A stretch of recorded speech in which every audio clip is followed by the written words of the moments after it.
Bismillahirrahmanirrahim. Assalamualaikum warahmatullahi wabarakatuh. Innal hamdalillahi nahmaduhu wa nasta'inuhu wa nastaghfiruh wa na'udzu billahi min syururi anfusina wa sayyiati a'malina. Man yahdihillahu fala mudilla lahu wa man yudlil fala hadiya lahu. Asyhadu an la ilaha illallah wa la syarika lahu wa asyhadu anna Muhammadan abduhu wa rasuluh. Allahumma shalli wa sallim ala nabiyyina Muhammad wa ala alihi wa sahbihi ajmain. Ayuhat tulab atau talibat santri kelas 8 putra maupun putri yang ana cintaikan Allah rahimani wa rahimakumullah. Kita lanjutkan pelajaran fikih kita. Kemarin sudah sampai di bab tentang adab ketika kita ziarah ke Masjid Nabawi ya. Ziarah ke Masjid Nabawi ya, bukan ke kuburan Nabi. Ziarah ke Masjid Nabawi. Terakhir kita sudah sampai di kesalahan dan peringatan dalam ziarah di halaman 125 ini ya. Bisa kita ulang sebentar ya. Di antaranya yang pertama adalah tidak boleh safar kecuali ke 3 masjid ya. Maksudnya safar ini perjalanan untuk dalam rangka mendekatkan diri kepada Allah ya. Tapi kalau dalam hal dunia seperti tamasya, rekreasi, tadabbur alam biasa saja itu boleh untuk refreshing. Nah ini juga boleh. Tapi kalau untuk dalam rangka dimaksudkan itu mencari pahala ataupun juga mencari keutamaan ya, tidak ada selain di 3 masjid ini. Masjid Nabawi, Masjid Adil Haram dan Masjidil Aqsa. Nah, kemudian juga menziarahi kubur itu hanya sekedar mengikuti saja. Yang paling utama adalah ziarah ke Masjid Nabawi. Kemudian juga larangan yang kedua adalah ketika kita berdoa, dilarang menghadap ke kubur atau berdoa kepada Nabi dan meminta kebutuhan kepada beliau. Ya Nabi Allah ya, iqdi hajatana ya. Wahai Nabi Allah ya, penuhi segala kebutuhan kami. Ya Nabi Allah, sampaikan ya, hajah kami kepada Allah. Itu pun juga enggak boleh ya. Karena Nabi sudah wafat, sudah tiada. Ya, Nabi di alam barzakh, tidak boleh kita minta doa kepada beliau. Malah kita harus senantiasa bersolawat kepada beliau ya. Bukan malah minta didoakan Nabi ya, salah. Yang ketiga yaitu larangan mengusap tembok ruangan dan tawaf di dalamnya dengan maksud mencari barokah. Ini yang terjadi kebanyakan manusia yang kurang ilmunya, dia usap-usap temboknya, dia yakini bahwasanya dengan mengusap itu, misalkan kainnya yang diusap ke tembok ya, di Masjid Nabawi atau di makam Rasulullah ya, dia yakini kain itu bisa berberkah, kain itu bisa mendatangkan ya penglarisan atau pengasinan atau apa ya, dia yakini keyakinan seperti itu, maka keyakinan tersebut adalah batil ya, keyakinan yang salah. Tidak ada barokah dalam ya, tembok-tembok maupun ruangan di Masjid Nabi SAW ataupun di kuburan beliau, kecuali yang sudah diterangkan dalam syariat, contohnya raudhah antara mimbar Nabi SAW dan rumahnya, maka itu tempat yang ijabah ya, hanya untuk berdoa, sholat di sana itu tempat yang diijabah. Selainnya yang tidak ada dalil-dalilnya, tidak ada dasarnya, maka ini adalah terlarang. Yang keempat, larangan mengeraskan suara di sisi kuburan Nabi dan lama berdiri padanya serta mengulang-ulang salam dari kejauhan. Nah, ini dilarang ya, mengeraskan suara di sisi kuburan Nabi atau berdiri lama ya. Bisa kita bayangkan kalau lama-lama di situ bisa ya antri orang, karena orang yang ingin keluar dari Masjid Nabawi sekalian ziarah kubur beliau, hanya sekedar lewat saja sambil mengucapkan salam kepada beliau ya. Atau juga setiap kali masuk masjid meletakkan tangan kanan atas kanan kiri di dada ketika mengucapkan salam kepada Nabi, seperti keadaan sedang salat, ini juga dilarang ya. Seperti orang mau sholat, tangan kanan di atas tangan kirinya, kemudian mengucapkan salam kepada beliau, tidak biasa saja. Assalamualaikum ya Rasulullah, assalamualaikum ya Abu Bakar, assalamualaikum ya Umar. Cukup itu. Yang kelima adalah kita dilarang berdesak-desaan ketika akan melaksanakan sholat fardu di raudhah dan meninggalkan keutamaan shaf pertama. Karena shaf pertama ya, misalkan ini gambarannya di sini raudhah, shaf pertamanya di sini. Malah milih berdesak-desaan di raudhah, Pak. Ya boleh kita berdoa di raudhah itu, tapi sesekali ya ketika pas sepi, bukan pas rame-rame sehingga rela berdesak-desaan. Ini termasuk kesalahan ya. Nah, itu yang tentang ziarah atau adab ketika ziarah di Masjid Nabawi ya. Tugas maupun evaluasi bisa dikerjakan mandiri ya sebagai bahan murojaah. Ini semuanya ada ya, tinggal dibaca saja. Nah, kita masuk ke bab atau pelajaran ke-13 ya, tentang akikoh dan adab kelahiran. Kalau antum misalkan abi atau uminya punya adik lagi, antum punya adik lagi ya, lahiran lagi adiknya, nah ini apa saja yang dimaksud akikoh, bagaimana adabnya, kita baca di sini. Nah, hukumnya bagaimana, kemudian adab-adab yang berkaitan dengan kelahiran. Nah, jangan bayangkan baru kelas 8 kok sudah bahas akikoh atau adab kelahiran, emangnya kita mau lahiran ya, jangan gitu bayangkannya. Oh ya, saya nantinya punya adik atau keponakan. Nah, bisa dijelaskan kalau ketika ponakan lahir itu bagaimana orang tua itu apa yang dia lakukan gitu. Nah, ini kita baca di halaman 128 ya. Definisinya adalah akikah adalah sembelihan untuk bayi yang dilahirkan dalam rangka mendekatkan diri kepada Allah. Ini jadi sembelihan untuk bayi ya. Karena lahirnya bayi gitu. Jadi dalam rangka mendekatkan diri kepada Allah, termasuk juga syukur nikmat telah dikaruniai anak. Ini adalah definisinya. Kemudian hukumnya adalah sunnah muakkadah bagi orang tua ya, sunnah yang ditekankan ya, sangat dianjurkan, penuh dengan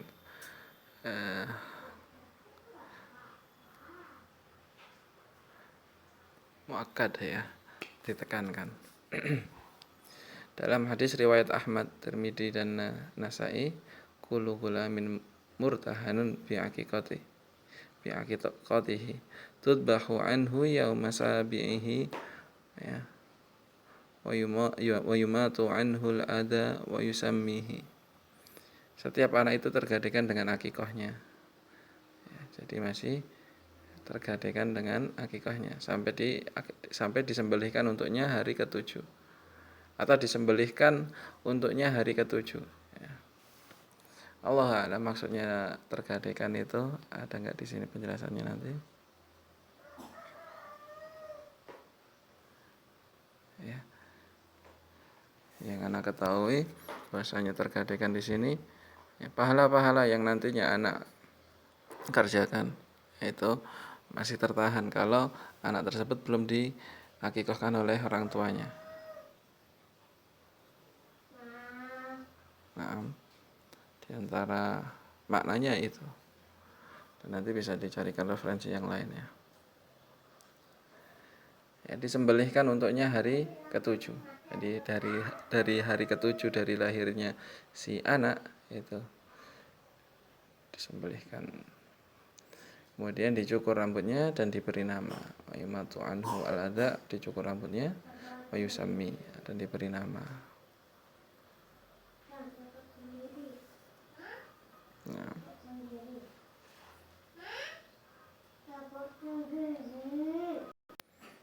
Nah, kegiatan di sini hikmah disyariatkannya adalah meneladani ya milahnya Nabi Ibrahim alaihissalam yang mana beliau dikaruniai anak, kemudian diperintahkan untuk menyembelih, kemudian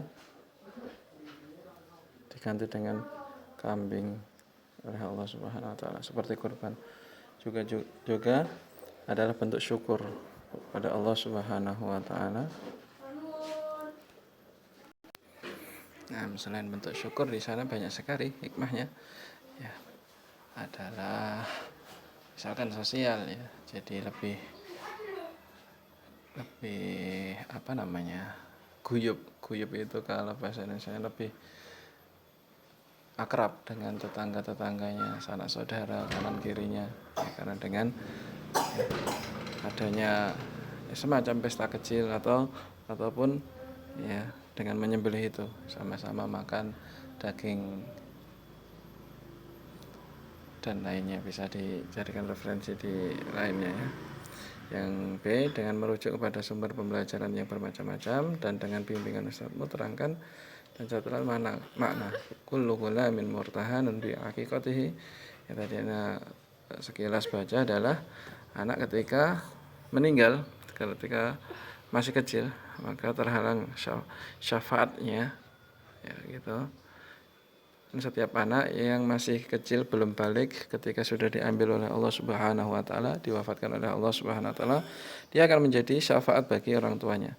Tapi kalau belum diakikoi, maka syafaat itu terhalang ya, seakan tergadaikan ya. Kalau sudah diakikoi, maka akan sampai kepada orang tua syafaat itu. Sekali lagi, anak kecil yang meninggal sebelum usia baliknya, maka dia akan menjadi syafaat bagi orang tuanya. Ya. Tapi dalam hadis ini dinyatakan bahwasanya itu akan terhalang kalau sampai diakikoi ya, disembelihkan dengan hewan sembelihan. Nah, itu yang Ana baca dari Al-Manhaj RID ya. Kemudian ketentuan akikah, disyariatkan bagi anak laki-laki menyembelih 2 kambing dan bagi anak perempuan 1 kambing. Hal tersebut berdasarkan hadis Ummi Kurzi Ka'biyah radhiyallahu ta'ala anha, ia berkata, aku telah mendengar Rasulullah SAW bersabda, anil gulami syatani mukafiatan wa anil jariyati syatun. Untuk anak laki-laki 2 kambing yang setara dan bagi anak perempuan 1 kambing. Hadis riwayat Ahmad dan Abu Dawud. Nah, hukum tentang hewan yang dipakai untuk akikah berkenaan dengan boleh dan tidaknya sama dengan hukum hewan kurban. Hanya saja tidak sah dalam akikah bersekutu 7 orang dalam 1 ekor unta dan 1 ekor sapi. Ya. Maksudnya Allah alam ya. Jadi kalau mau nyembelih unta ya sendiri, atau menyembelih sapi ya sendiri. Ya, tidak boleh bersekutu 7 orang itu. Dan tidak diperbolehkan unta dan sapi kecuali sempurna untuk 1 orang atau tidak bersekutu. Nah, ini lebih jelas. Berkata Ibnu Qayyim rahimahullah mengatakan, karena sembelihan itu seperti tebusan bagi yang dilahirkan, maka yang disyariatkan adalah darah yang sempurna, tidak berserikat, agar supaya tebusan nyawa dengan 1 nyawa.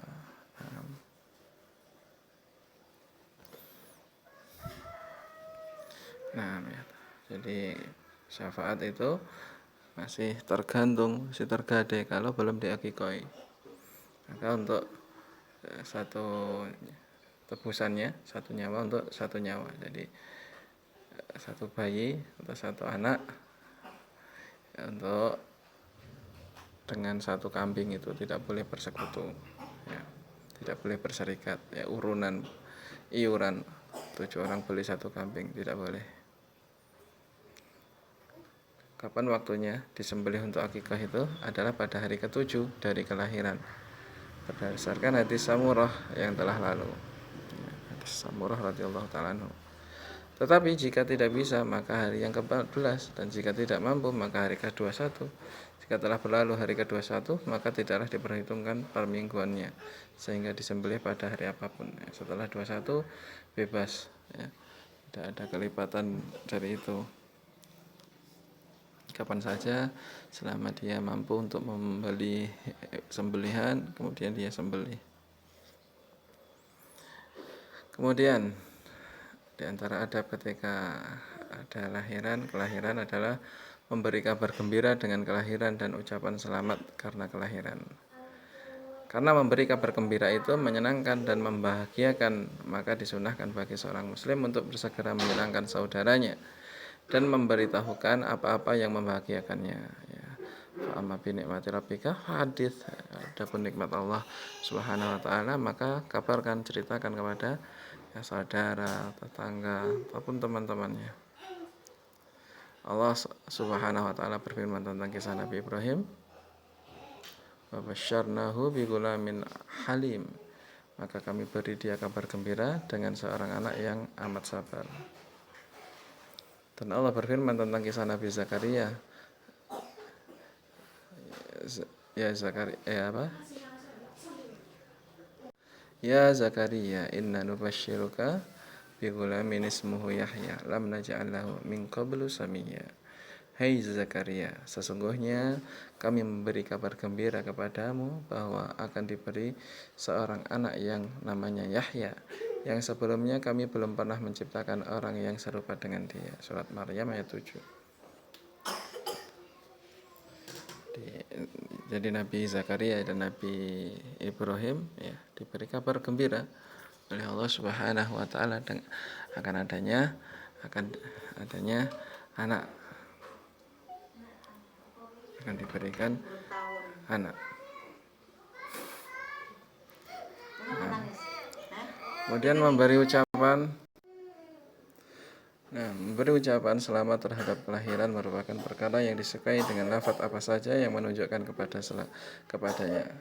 Jadi boleh selamat ya atas lahirnya anak kamu, jadi anak yang saleh maupun salihah.